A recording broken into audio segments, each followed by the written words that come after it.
I'm Jen Burson. I'm the founder of Generation PR, which is a PR agency I've been running for the last 16 years here in Los Angeles. And I am also the founder of the Profitable PR Pros community, host of the Pitching Powerhouse podcast, and have created an entire suite of programs. So today's topic, we're going to get into this topic of guaranteeing results. Sometimes it comes up, clients ask why you can't. So the question is basically like, can you, should you guarantee results for clients? So this was posed in our Profitable PR Pros group, and we had some feedback from the community. I'm going to start with Jane, who kicked it off. And she said, the more you keep them in the loop, or how do you combat this, I should say? The more you keep them in the loop by constantly telling them what work you're doing, the less chance of that conversation coming up. I would do it weekly, at least at first, especially before you have really secured any press for them, just so they know what you're up to, what you're doing, how earned media works, what's the timeline, what's the runway.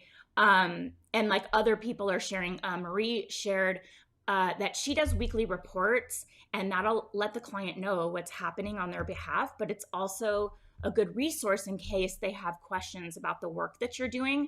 You can then say, here are some of the activities. So you're showing them that you're doing the work, you're laying the foundation, you're planting these seeds, and then they grow over time.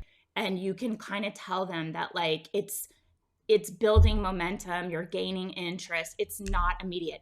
This is where we talk about setting realistic expectations so that the results that you're reasonably expecting to secure will align with what your client's expectations are. If you aren't able to set those expectations from the beginning, your client's probably going to be dissatisfied. Like I've seen it time and time again where we're like, oh my God, I'm crushing it. Like I'm crushing it for this client. And they're like, why aren't we getting any more? And you're like, are you kidding me? This is amazing. These results are amazing. And it's because they don't know what's realistic to expect and in what time frame. So my integrator, Miranda, shares that client education is really important here. And so you may even want to write something on your site that's public facing. Like if you have a blog or you share on social media, you're educating them to kind of share them what they can expect in regard to results. And then you can link to that as part of your onboarding materials. I would also have a conversation and be really honest. I think they can feel your honesty. They feel your candor. They trust that you're taking care of them because you're being genuine. Like anytime somebody comes in and they're like, oh, we're going to get you this up in the first 3 weeks. I'm going to land you a feature on Forbes. Just wait. That feels, the word is unctuous. It's like slippery. It's disingenuous. It's not anybody that I would ever place trust in. I want to be the one that's like, listen, I've been doing this a long time. Here's what we can expect. These are some kind of pitfalls. Results are not guaranteed, but you can see, by our case studies, this is why niching down, developing really compelling case studies is so important because you can convey what your typical results are. And they can start to see the work you've done for other clients and see that they could probably get similar results. So if you're showing them something that's totally outside of their niche, like we do baby and kids, beauty and cosmetics, but I would never put a beauty and cosmetics case study in my baby and kids proposal deck. Never. They can maybe see it on our website and see, they'll drill into the different types of clients and decide that, oh, wow, these results look really good. And this brand is one that we would want to compete with or one that we feel, we could get similar results to. Then they start to see what's possible, but we don't promise anything. So the other thing too, Miranda says, and I agree with this, you write this blog post, put it in your onboarding materials, and then, clearly discuss it with them. All current and prospective clients right from the start that results aren't guaranteed and that your reports will help show them what's in the works. What are you working on? Where's the traction? What are some additional angles you're going to try? What's the follow-up you're going to do on some open opportunities, following up on sample sends or interview requests, all of that. It's showing them like, You don't see results yet, but it's in motion. And that really helps when you set expectations and show them that, you know, we're not guaranteeing results, but this is what you can reasonably expect. And you set those expectations and align them with what you probably expect is going to happen. Most clients do understand this, but sometimes we have found that the lower budget clients don't, because they're probably, maybe this is their first foray into exploring PR and hiring a PR firm, and they don't know how it works. And don't take for granted and assume that everyone that calls you, first of all, even understands what PR is. What are you actually going to be doing? I mean, we've had calls like, you know, we're 3-4 months down the road and the client's like, well, where's my, you know, ads? And you're like, we don't do, you know, we're not doing ads. And they're like, oh, we thought, you know, it's like they don't get what falls under our umbrella. You have to very clearly state what services you're offering, but also explain to them what PR is, what it isn't, how it works. Pay to play is not PR. You know, it's advertising. It's advertising. When you pay for a position somewhere, that's advertising, and you can call the shots. When you are doing pure earned media, you don't really get to call the shots. You know, the person writing the article is going to position it based on their opinion. So we don't always get the opportunity to go in and tell them what to say or their talking points. We can give them the information, but ultimately with earned media, which is what traditional PR is, we don't really get to come in and be like, oh, by the way, I don't like this link. Can you redirect it? And P.S., they're linking to affiliate links now, all of them. Every single one is an affiliate link, and you need to tell your clients that. They're probably not going to link to their website unless they have a really good affiliate program with a high commission through a third party, you know, referral, like Share a Sale, or, you know, we're doing a whole masterclass in the inside the Pitch Lab coming up very, very soon. For us, we're not the decision makers. We're not the gatekeepers of the media and these, you know, stories, right? So we have to explain to them how it works. And that's you really positioning yourself as an expert on storytelling and pitch angles and strategically aligning the message, the niche audience that you're pitching, the specific beat that this editor writes for, and the value that you're providing or that your client's story or product will provide to their readers, because it's a perfect fit. It's not a spray and pray. This is when we talk about becoming a pitching powerhouse inside my program, the Pitch Lab. It's all about timely, relevant pitch angles, strategic, that are the ideal pitch for that editor, which means that every single story angle is going to be a little different. Every single introduction and the connection you're making with that editor is going to be a little different. So instead of guaranteeing results, you're showing that that expertise is what's going to convert for them. And that's why they're hiring you, because you have a proven track record or, you know, of success in this niche. You know what's going on, you know the players, but ultimately it's out of your control.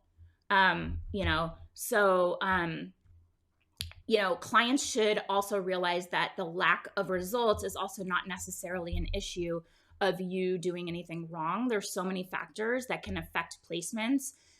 Some of those things should be addressed in the sales process, you know, and so that you can show that you're set up for success, that they have everything you need. This is why we have a checklist that's like, is your client press ready? So you can review all of the assets they have in place and know that you're going to hit the ground running and be successful. You don't have to wait for them to get the assets you need to be efficient and effective, because they're going to look at you and be like, why haven't you gotten me anything? And it'll be like, well, I'm waiting for pictures from you or samples or whatever. And they'll be like, well, why am I paying you? You know, so you have to know that there are factors. And then we had another question about this that was like, well, if it's not guaranteed, then what are the deliverables? So from our community, we got some advice from Francesca. The client is paying for the years of experience you're bringing to the table, the hours you're putting in to create a newsworthy story, the amount of time you put in searching for the right contacts, and to target the best reporters, not to mention your strategic thinking when it comes to comm strategy and PR tactics. So not quite saying what the deliverables are there, because we are not going to show our clients pitches unless it's something really technical and we need them to approve technical or factual, like if it's numbers, facts, figures, revenue numbers for a business story, something like that.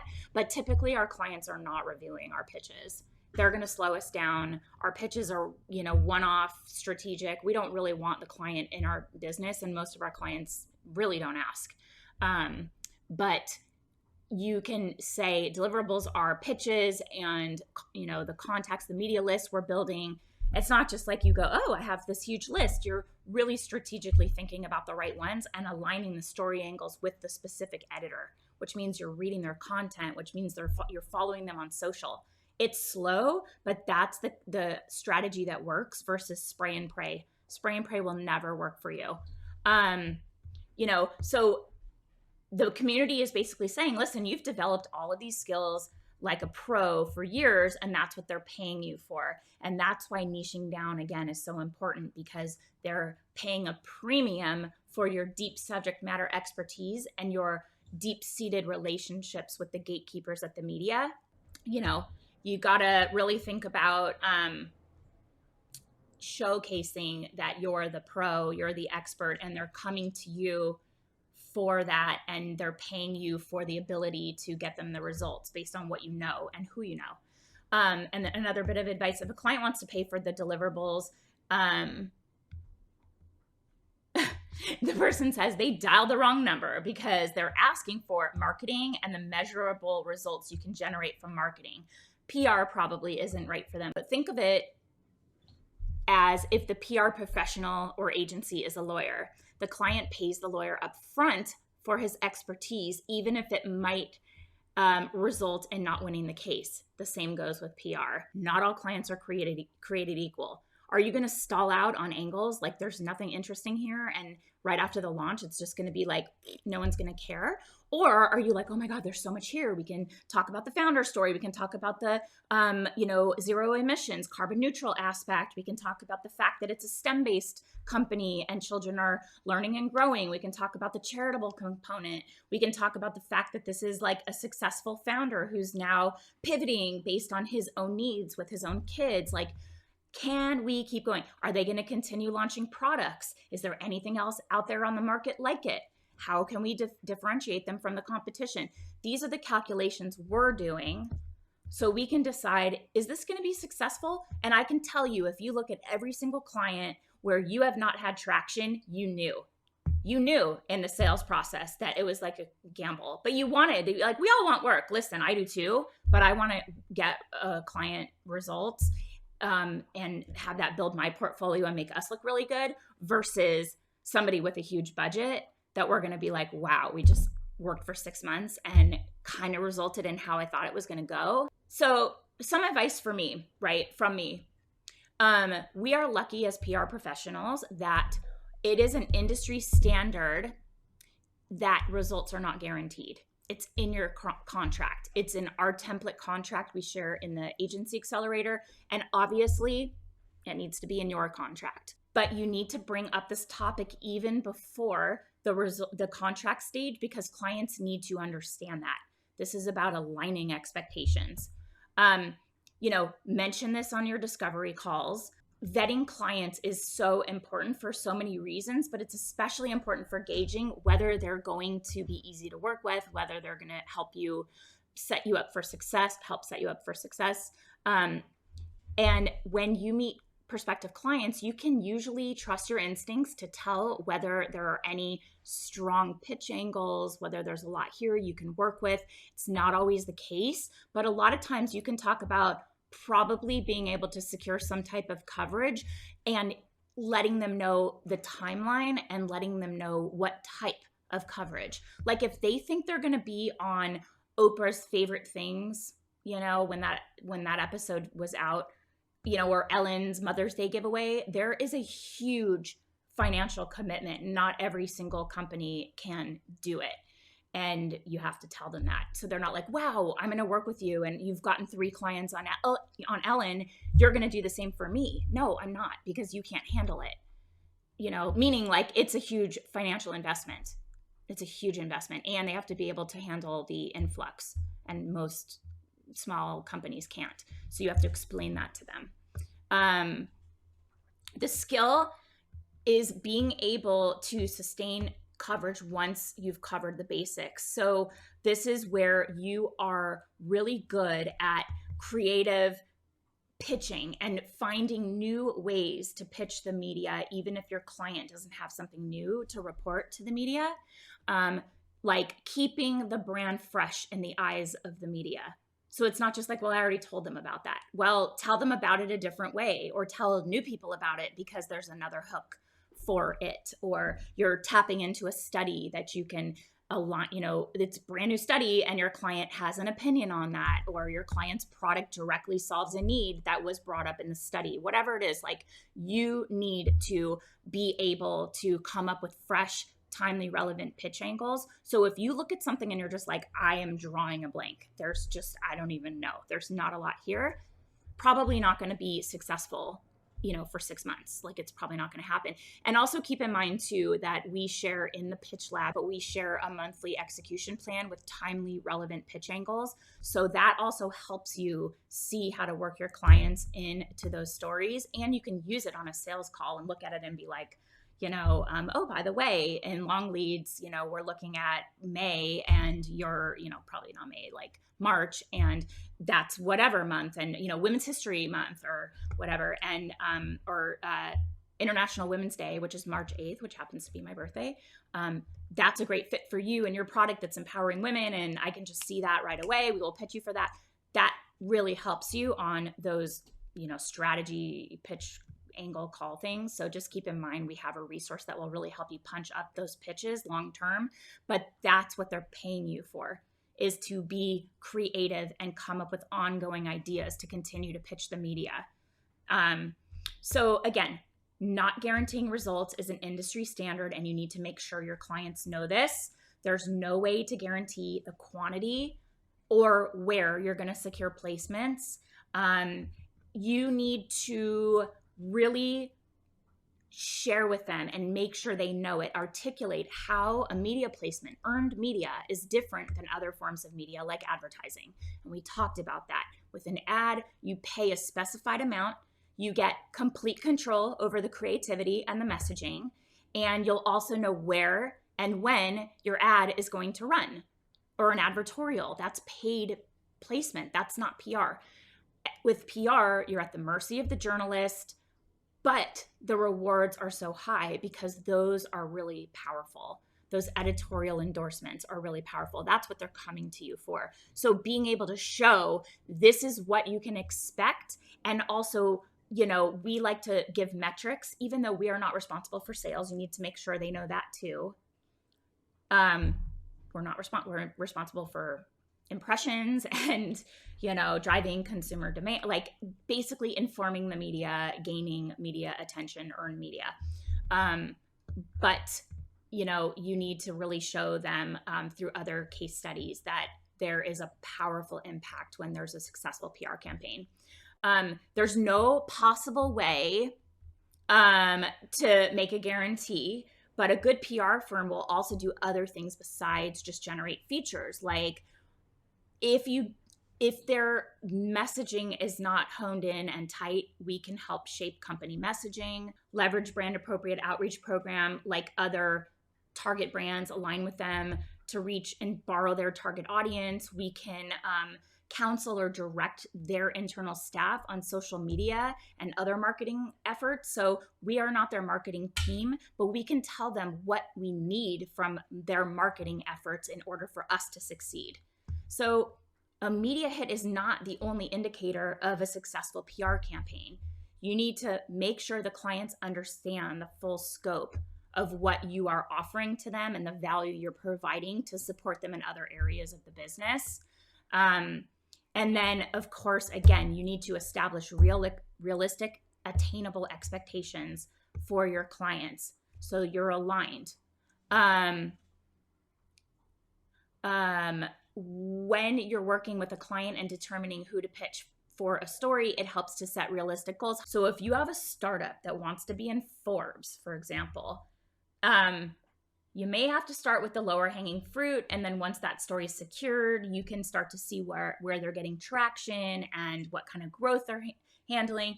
And then you can kind of then pursue industry vertical coverage, but it's really hard to get a fledgling launching company in Forbes. If you promise Good Morning America right out of the gate, you're setting yourself up for problems down the road. Like if they're like, I want to be an on-air expert on a national morning show, you're not going to be able to do that. You have to get a reel. They have to go on local. They have to be comfortable in front of a camera, telegenic, carry a segment.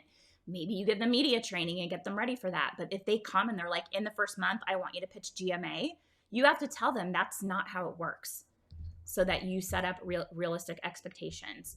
The other thing is about reporting results. So we have this whole module on reporting, and there's a masterclass on Barcelona principles, which is kind of a new standard. It's been around a decade, but it's gaining more traction. The new standard of measuring your results, which is really helpful for people to watch and implement. Reporting is so important. You have to show in your reporting that you are delivering, even if they're not so much seeing the results. You show them what you're doing for them and what the status of everything is, and consistently remind clients that true earned media requires this level of kind of sophisticated, strategic, timely, relevant, targeted pitching, and it's not guaranteed, but that's what they're paying you for because you're a pro at that. And then also educate clients about how the news cycle works. There's no such thing anymore as a slow news day. The news cycle moves faster than ever, and there are so many outlets working around the clock, more breaking news stories. There are, publications online that are just churning out content all the time. So they're always looking for something that is going to get the eyeballs on the page.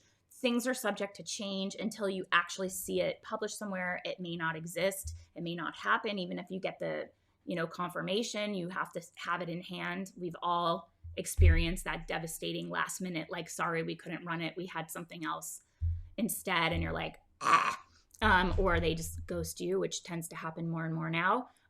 Things are always subject to change. You need to let the clients know that. We expect this at this date. We will follow up. And once it runs, we'll show it to you, but nothing is guaranteed until it is published. It doesn't mean that a story won't appear, but it can all shift around according to whatever news may be breaking. And obviously, it just feels like there's so much breaking news all the time. Sometimes there's so many major events that are kind of devastating. I mean, I hate to say it. I just hate it so much, but we all have to stop and realize, when COVID started, we were like, should we keep pitching? What do we do? What's respectful? What are the angles that media wants to talk about?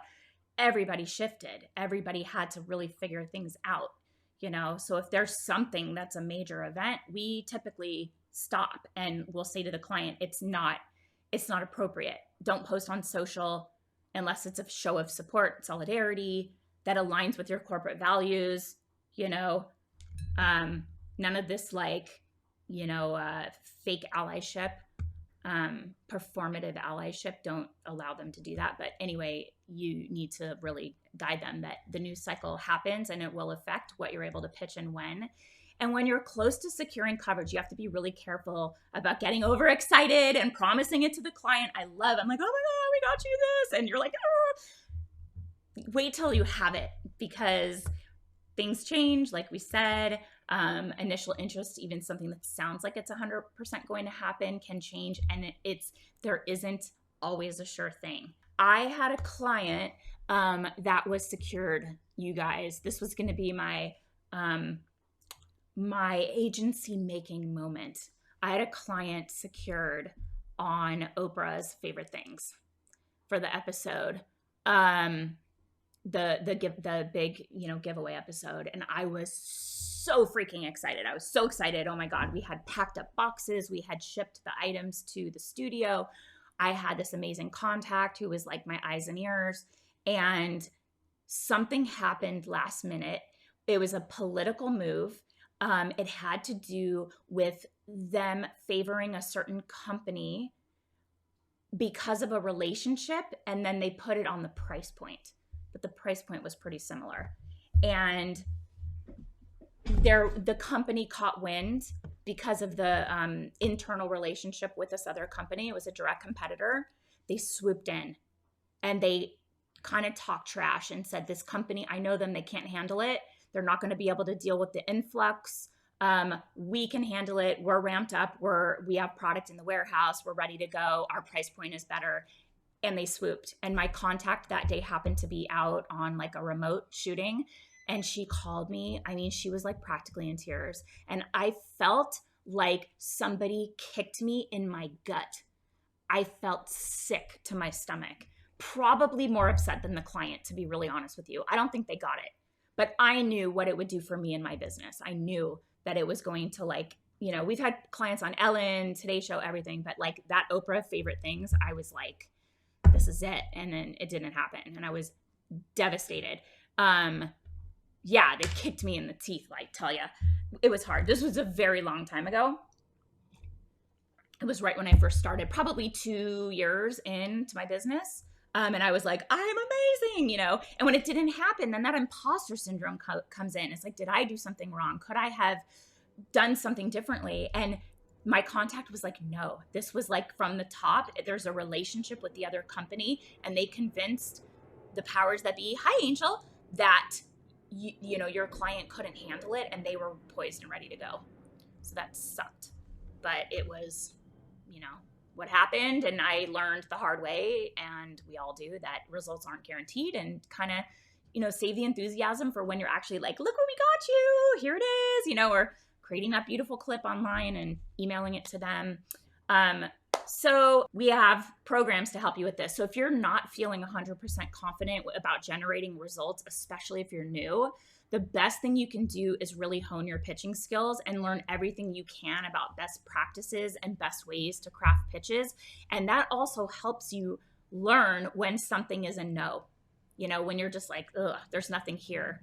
I can't, like, I could be amazing and we're going to spin our wheels for 6 months and the client's going to be sad and I don't care how much you like someone and think they're great and you want to help them. I've had so many bombs where I'm like, I just want to help them. But I know we're not going to be able to do a good job.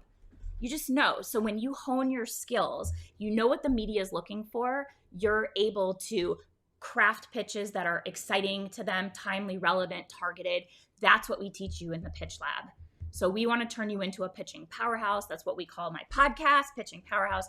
It is the perfect place to learn how to do that. And you learn everything you need to know about pitching, and you get these incredible monthly execution plans that will help you strategically plan your pitch angles, give you ideas, help the client. Even you can guide them on marketing initiatives and say, oh, you know what? This holiday is coming up and it's National Donut Day and you're a donut store, or you have a print that has donuts on it or whatever. Let's offer a discount for that on that day. How does that sound? And we give you that well in advance so you can plan for it. So we're giving you like long lead, 4 months in advance, 5 months in advance, and then short lead, we're giving you like 6 weeks in advance so you can start to plan. We also give you like media outlets, specific outlets, and what stories they're looking to run.